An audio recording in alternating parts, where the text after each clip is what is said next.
ಶ್ರೀ ಗಣಪತಿ ಶಾರದಾ ಗುರುಭ್ಯೋ ನಮಃ.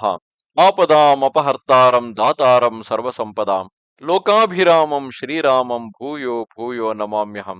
ಶ್ರೋತೃಗಳಿಗೆ ಶ್ರೀ ಅಳಸಿಂಗರಾಚಾರ್ಯ ವಿರಚಿತ ಮಹರ್ಷಿ ವಾಲ್ಮೀಕಿ ಪ್ರಣೀತ ಶ್ರೀಮದ್ ರಾಮಾಯಣದ ಅರಣ್ಯಕಾಂಡದಲ್ಲಿ ಅಗಸ್ತ್ಯನು ಶಿಷ್ಯರನ್ನು ಕಳುಹಿಸಿ ರಾಮನನ್ನು ಕರೆಸಿಕೊಂಡು ಅವನಿಗೆ ಅತಿಥಿ ಸತ್ಕಾರಗಳನ್ನು ನಡೆಸಿ ವೈಷ್ಣವ ಧನುಸ್ಸನ್ನು ಬಾಣ ಬತ್ತಳಿಕೆಗಳನ್ನು ರಾಮನಿಗೆ ಅನುಗ್ರಹಿಸಿಕೊಟ್ಟುದು ಎಂಬ 12ನೆಯ ಸರ್ಗಕ್ಕೆ ಸ್ವಾಗತ. ರಾಮ ಲಕ್ಷ್ಮಣರು ಅಗಸ್ತ್ಯಾಶ್ರಮವನ್ನು ಸಮೀಪಿಸಿರಲು ಶ್ರೀರಾಮನು ಲಕ್ಷ್ಮಣನನ್ನು ಮುಂದಾಗಿ ಅಗಸ್ತ್ಯಾಶ್ರಮದತ್ತ ಕಳುಹಿಸಿ ತಾನು ಬಂದಿರುವುದನ್ನು ತಿಳಿಸುವಂತೆ ಹೇಳುತ್ತಾನೆ.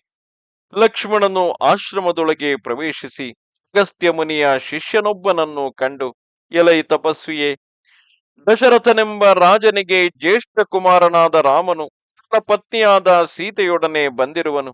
ಆತನು ಅಗಸ್ತ್ಯ ಮಹರ್ಷಿಯನ್ನು ದರ್ಶನ ಮಾಡಬೇಕೆಂದು ಕಾದಿರುವನು. ನಾನು ಆತನ ತಮ್ಮನು. ನನಗೆ ಲಕ್ಷ್ಮಣನೆಂದು ಹೆಸರು. ನಾನು ಆ ನನ್ನ ಜ್ಯೇಷ್ಠ ಸಹೋದರನಿಗೆ ಬಹಳ ವಿಶ್ವಾಸಪಾತ್ರನಾಗಿಯೂ ಆತನಿಗೆ ಯಾವಾಗಲೂ ಹಿತವನ್ನೇ ಬಯಸತಕ್ಕವನಾಗಿಯೂ ಇದ್ದು ಆತನ ಶುಶ್ರೂಷೆಯಲ್ಲಿ ನಿರತನಾಗಿರುವೆನು.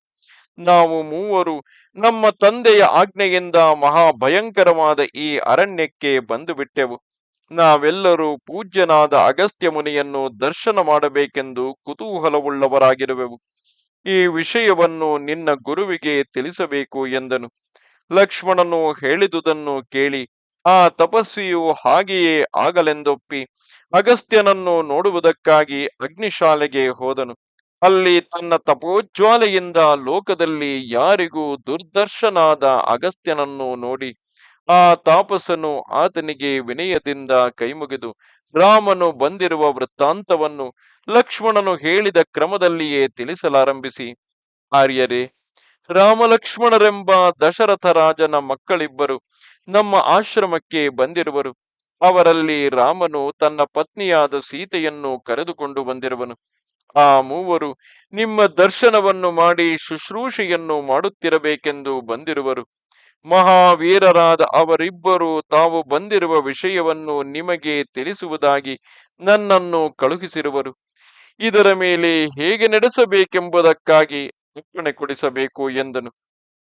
ಹೀಗೆ ಶಿಷ್ಯನು ಬಂದು ತಿಳಿಸಲು ಅದನ್ನು ಕೇಳಿ ಅಗಸ್ತ್ಯನು ಸೀತಾರಾಮ ಲಕ್ಷ್ಮಣರು ಮೂವರು ತನ್ನ ಆಶ್ರಮಕ್ಕೆ ಬಂದುದಕ್ಕಾಗಿ ಬಹಳ ಸಂತೋಷಗೊಂಡು ಅತ್ಯಾತುರದಿಂದ ಆ ಶಿಷ್ಯನನ್ನು ನೋಡಿ, ಭಲೆ, ಈಗಲೇ ನನ್ನ ಭಾಗ್ಯವು ಫಲಿಸಿತು. ಬಹುಕಾಲಕ್ಕೆ ರಾಮನು ನನ್ನನ್ನು ನೋಡುವುದಕ್ಕಾಗಿ ಬಂದನೆ. ನಾನು ಎಷ್ಟೋ ದಿವಸಗಳಿಂದ ಆತನ ಆಗಮನವನ್ನು ಕುತೂಹಲದಿಂದ ನಿರೀಕ್ಷಿಸುತ್ತಿದ್ದೆನು. ವತ್ಸನೆ, ಬೇಗ ಹೋಗು. ಆ ಮೂವರು ಸಾಮಾನ್ಯರೆಂದು ತಿಳಿಯಬೇಡ. ಸಮಸ್ತ ಲೋಕಕ್ಕೂ ಪೂಜ್ಯರು. ಅವರನ್ನು ಈ ಕ್ಷಣವೇ ಇಲ್ಲಿಗೆ ಕರೆದುಕೊಂಡು ಬಾ. ನೀನು ಆ ಸುದ್ದಿಯನ್ನು ಕೇಳಿದೊಡನೆಯೇ ನಿನ್ನ ಸಂಗಡವೇ ಅವರನ್ನು ಕರೆತರಬೇಕಾಗಿತ್ತಲ್ಲವೇ? ಇಷ್ಟು ಸಾವಕಾಶವನ್ನು ಮಾಡಬಹುದೇ ಎಂದನು.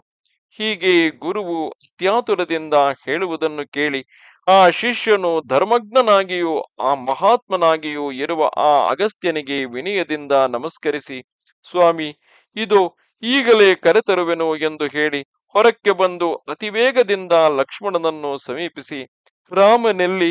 ನಮ್ಮ ಗುರುವಾದ ಅಗಸ್ತ್ಯ ಮುನಿಯನ್ನು ಆತನು ಹೋಗಿ ನೋಡುವುದಕ್ಕೆ ಯಾವುದೊಂದು ತಡೆಯೂ ಇಲ್ಲ. ಧಾರಾಳವಾಗಿ ಹೋಗಲಿ ಎಂದನು. ಇದನ್ನು ಕೇಳಿ ಲಕ್ಷ್ಮಣನು ಆ ಶಿಷ್ಯನನ್ನು ಕರೆದುಕೊಂಡು ಆಶ್ರಮದ ಹೊರಬಾಗಿಲಿಗೆ ಬಂದು ಆತನಿಗೆ ಶ್ರೀರಾಮನನ್ನು ಜನಕರಾಜಪುತ್ರಿಯಾದ ಸೀತೆಯನ್ನು ತೋರಿಸಿದನು. ಅವರನ್ನು ನೋಡಿದಾಗಲೇ ಆ ಶಿಷ್ಯನಿಗೆ ಅವರು ಪೂಜಾರ್ಹರೆಂದು ತೋರಿತು. ತಾನೇ ಅವರನ್ನು ಯಥೋಚಿತವಾಗಿ ಸತ್ಕರಿಸಿ ಆಶ್ರಮದೊಳಕ್ಕೆ ಕರೆದುಕೊಂಡು ಹೋದನು. ರಾಮನು ಸೀತಾ ಲಕ್ಷ್ಮಣ ಸಮೇತನಾಗಿ ಒಳಗೆ ಪ್ರವೇಶಿಸಿ ಅಲ್ಲಲ್ಲಿ ಕೇವಲ ಶಾಂತ ಸ್ವಭಾವವುಳ್ಳ ಜಿಂಕೆಗಳು ನಿರ್ಭಯವಾಗಿ ಓಡಾಡುತ್ತಿರುವುದನ್ನು ನೋಡುತ್ತಾ ಮುಂದೆ ಹೋದನು. ಆ ಅಗಸ್ತ್ಯಾಶ್ರಮದಲ್ಲಿ ಒಂದು ಕಡೆಯಲ್ಲಿ ಬ್ರಹ್ಮದೇವನ ಪೂಜಾ ಸ್ಥಾನವು, ಮತ್ತೊಂದು ಕಡೆಯಲ್ಲಿ ಅಗ್ನಿ ಪೂಜಾ ಸ್ಥಾನವು, ಬೇರೊಂದು ಕಡೆಯಲ್ಲಿ ವಿಷ್ಣು ಪೂಜಾ ಸ್ಥಾನವು, ಇನ್ನೊಂದು ಕಡೆಯಲ್ಲಿ ದೇವೇಂದ್ರನ ಸ್ಥಾನವು ಶೋಭಿಸುತ್ತಿದ್ದವು. ಹಾಗೆಯೇ ಸೂರ್ಯ ಚಂದ್ರರು, ಭಗವೆಂಬ ದೇವತಾ ವಿಶೇಷವು, ಮಹಾತ್ಮನಾದ ಕುಬೇರನು, ಧಾತ್ರ ವಿಧಾತ್ರಗಳು, ವಾಯುದೇವನು, ನಾಗರಾಜನು, ಗಾಯತ್ರಿ ಅಷ್ಟವಸುಗಳು, ಪಾಶಹಸ್ತನಾದ ಮಹಾತ್ಮನಾದ ವರುಣನು, ಪುತ್ರನಾದ ಷಣ್ಮುಖನು, ಧರ್ಮದೇವತೆ ಮೊದಲಾದ ಸಮಸ್ತ ದೇವತೆಗಳ ಪೂಜಾಸ್ಥಾನಗಳನ್ನು ಅಲ್ಲಲ್ಲಿ ನೋಡುತ್ತಾ ಹೋದನು. ಅಗಸ್ತ್ಯ ಮಹರ್ಷಿಯು ಅಷ್ಟರಲ್ಲಿ ಶಿಷ್ಯರೊಡಗೂಡಿ ತಾನಾಗಿಯೇ ರಾಮನನ್ನು ಎದುರುಗೊಂಡು ಬರುತ್ತಿದ್ದನು. ರಾಮನು ಹೀಗೆ ಮಹಾ ತೇಜಸ್ವಿಯಾದ ಅಗಸ್ತ್ಯನು ಮಹರ್ಷಿಗಳಿಂದ ಪರಿವೃತನಾಗಿ ತನ್ನನ್ನು ಎದುರುಗೊಂಡು ಬರುತ್ತಿರುವುದನ್ನು ಕಂಡು ಪಕ್ಕದಲ್ಲಿದ್ದ ಲಕ್ಷ್ಮಣನನ್ನು ಕುರಿತು, ವತ್ಸನೆ, ಇದು ಅಗಸ್ತ್ಯ ಮಹಾಮುನಿಯೇ ಎದಿರಾಗಿ ಬರುತ್ತಿರುವನು.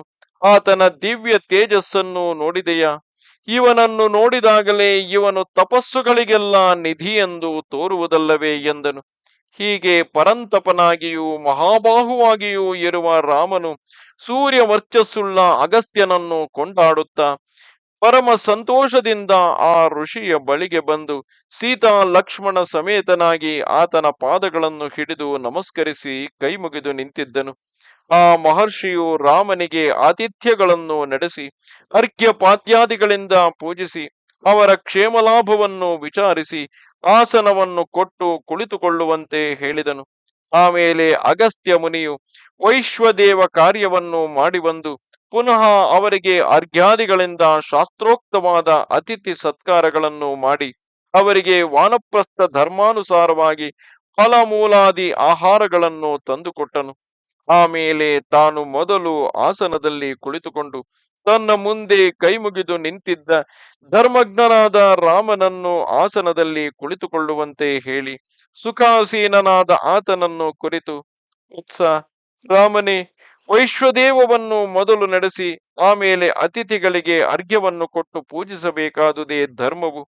ಋಷಿಯಾದವನು ಈ ನಿಯಮವನ್ನು ಬಿಟ್ಟು ಬೇರೆ ವಿಧದಿಂದ ಅತಿಥಿ ಪೂಜೆಯನ್ನು ಮಾಡಿದರೆ ಅಂಥವನು ಸುಳ್ಳು ಸಾಕ್ಷ್ಯವನ್ನು ಹೇಳಿದವನಂತೆ ಪರಲೋಕದಲ್ಲಿ ತನ್ನ ಮಾಂಸವನ್ನು ತಾನೇ ಭಕ್ಷಿಸುವವನಾಗುವನು. ರಘುವಂಶೋತ್ತಮನೇ, ನೀನಾದರೂ ಸಮಸ್ತ ಪ್ರಜೆಗಳಿಗೂ ರಾಜನಾಗಿ ಧರ್ಮ ನಿರತನಾಗಿ ಮಹಾರಥನೆನಿಸಿಕೊಂಡು ಎಲ್ಲರಲ್ಲಿಯೂ ಪೂಜ್ಯತೆಯನ್ನು ಮರ್ಯಾದೆಯನ್ನು ಪಡೆದವನು. ಇಂತಹ ನಿನ್ನನ್ನು ನಾವು ವಿಶೇಷವಾಗಿ ಪೂಜಿಸಬೇಕೆಂಬುದನ್ನು ಹೇಳತಕ್ಕುದೇನು ಎಂದನು.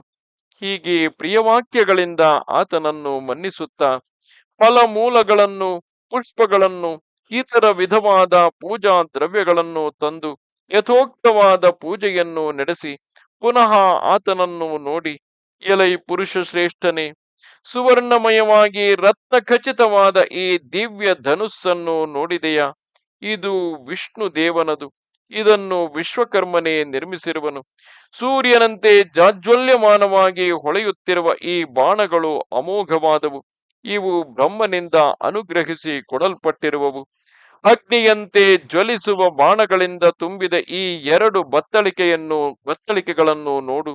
ಇದನ್ನು ದೇವೇಂದ್ರನೇ ನನಗೆ ಅನುಗ್ರಹಿಸಿ ಕೊಟ್ಟಿರುವನು. ಈ ಬತ್ತಳಿಕೆಗಳೆರಡು ಅಕ್ಷಯವಾದವುಗಳು. ಸಾಮಾನ್ಯವಾಗಿ ಹಿಂದೆ ಬಾಲಕಾಂಡದ ಸಂದರ್ಭದಲ್ಲಿ ಶ್ರೀರಾಮಚಂದ್ರನು ಶಿವಧನುಸ್ಸನ್ನು ಮುರಿದು ಅಯೋಧ್ಯೆಗೆ ಹಿಂದಿರುಗುತ್ತಿರುವಾಗ, ಅಂದರೆ ಸೀತಾ ಸಮೇತನಾಗಿ ಅಯೋಧ್ಯೆಗೆ ಹಿಂದಿರುಗುತ್ತಿರುವಾಗ ಮಾರ್ಗ ಮಧ್ಯದಲ್ಲಿ ಪರಶುರಾಮರು ಆತನನ್ನು ಎದುರಿಸಿ ಆ ನಾಟಕದಲ್ಲಿ ಆತನಿಗೆ ವೈಷ್ಣವ ಧನುಸ್ಸನ್ನು ಕೊಟ್ಟಿದ್ದರು. ಹಾಗೆಯೇ ಜನಕನ ಆಸ್ಥಾನದಲ್ಲಿ ಅಕ್ಷಯ ಬತ್ತಳಿಕೆಗಳು ಕೊಡಲ್ಪಟ್ಟಿದ್ದವು. ಶ್ರೀರಾಮನು ಆ ಸಂದರ್ಭದಲ್ಲಿ ಅದನ್ನು ಅಜ್ಞಾತವಾಗಿ ವರುಣದೇವನಿಗೆ ಕೊಟ್ಟಿದ್ದನೆಂಬ ಪ್ರಸಂಗ ಬರುತ್ತದೆ. ಬಹುಶಃ ಆ ವರುಣದೇವನ ಮೂಲಕ ಬಂದಂತಹ ವೈಷ್ಣವ ಧನುಸ್ಸು ಇಂದ್ರನ ಮುಖಾಂತರವಾಗಿ ಅಗಸ್ತ್ಯರನ್ನು ತಲುಪಿರಬಹುದು.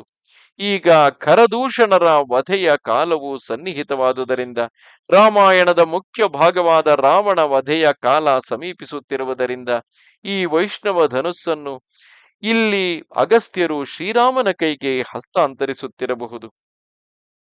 ಇದು ಚಿನ್ನದ ಓರೆಯಲ್ಲಿ ಇಡಲ್ಪಟ್ಟು ಥಳಥಳಿಸುತ್ತಿರುವ ಸುವರ್ಣಾಲಂಕೃತವಾದ ಈ ಖಡ್ಗವನ್ನು ನನಗೆ ದೇವೇಂದ್ರನೇ ಕೊಟ್ಟಿರುವನು. ಎಲೈ ರಾಮನೇ, ಪೂರ್ವದಲ್ಲಿ ವಿಷ್ಣುದೇವನು ಈ ಧನುಸ್ಸಿನಿಂದಲೇ ಯುದ್ಧದಲ್ಲಿ ದೈತ್ಯರನ್ನು ಕೊಂದು ಸ್ವರ್ಗಭ್ರಷ್ಟರಾಗಿದ್ದ ದೇವತೆಗಳಿಗೆ ಹಿಂತಿರುಗಿ ರಾಜ್ಯಾಧಿಪತ್ಯವನ್ನು ಕೊಟ್ಟನು. ಎಲೆ ಮಾನ್ಯನೇ, ಈ ಧನುಸ್ಸನ್ನು, ಬತ್ತಳಿಕೆಗಳನ್ನು, ಬಾಣಗಳನ್ನು, ಕತ್ತಿಯನ್ನು ನೀನು ನಿನ್ನ ಶತ್ರು ಜಯಕ್ಕಾಗಿ ಪ್ರತಿಗ್ರಹಿಸು. ವಜ್ರಾಯುಧವು ದೇವೇಂದ್ರನ ಕೈಗೆ ಸೇರಿದಂತೆ ಇವು ನಿನ್ನ ವಶದಲ್ಲಿರಲಿ ಎಂದನು. ಮಹಾ ತೇಜಸ್ವಿಯಾಗಿಯೂ ಪೂಜ್ಯನಾಗಿಯೂ ಇರುವ ಅಗಸ್ತ್ಯನು ಹೀಗೆಂದು ಹೇಳಿ ಆ ದಿವ್ಯಾಯುಧಗಳೆಲ್ಲವನ್ನೂ ರಾಮನ ಕೈಗೆ ತೆಗೆದುಕೊಟ್ಟು ಪುನಃ ಅವರೆಲ್ಲರನ್ನೂ ಕುರಿತು ಒಂದಾನೊಂದು ಮಾತನ್ನು ಹೇಳುವನು. ಇಲ್ಲಿಗೆ 12ನೆಯ ಸರ್ಗವು ಮುಗಿದುದು. ನಮಸ್ತೆ ಶಾರದೆ ದೇವಿ, ಕಾಶ್ಮೀರ ಪುರವಾಸಿನಿ, ತ್ವಾಮಹಂ ಪ್ರಾರ್ಥಯೇ ನಿತ್ಯಂ, ವಿದ್ಯಾದಾನಂಚ ದೇಹಿಮೆ. ನಮಸ್ಕಾರ.